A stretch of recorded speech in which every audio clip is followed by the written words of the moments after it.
দীর্ঘ 17 বছর পরে দেশে ফিরছেন বিএনপির ভারপ্রাপ্ত চেয়ারম্যান তারেক রহমান এবং তার আগমনকে ঘিরে রাজধানীর 300 ফিট এলাকায় আমরা দেখছি জনতার ভিড় নেমেছে, জনতার ঢল নেমেছে। বাংলাদেশ জাতীয়তাবাদী দল তাদের যে বক্তব্য, সেই বক্তব্য অনুযায়ী বলেছে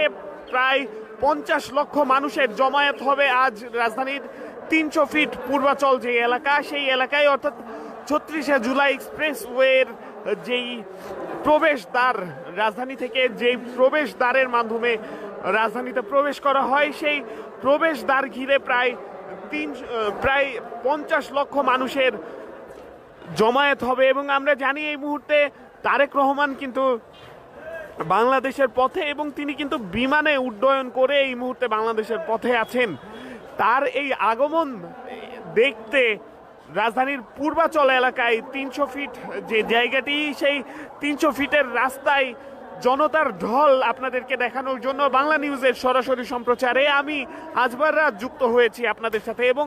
আপনাদেরকে দেখানোর চেষ্টা করছি রাজধানীর এই পূর্বাচল এলাকায় জনতার যে ঢল, সেটি আপনাদেরকে দেখানোর চেষ্টা করছি।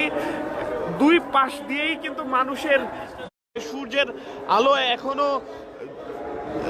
দেখা মিলেনি, এবং এর মাঝেই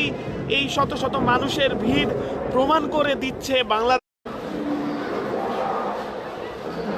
রাজধানীর 300 ফিট জুড়ে যতটুকু তারেক রহমানের জন্য যেই স্টেজটি প্রস্তুত করা হয়েছে, তবে সেই স্টেজ ঘিরেই কিন্তু আমরা নেতাকর্মীদের যে আগমন, সমর্থকদের যে আগমন, সেটি দেখছি।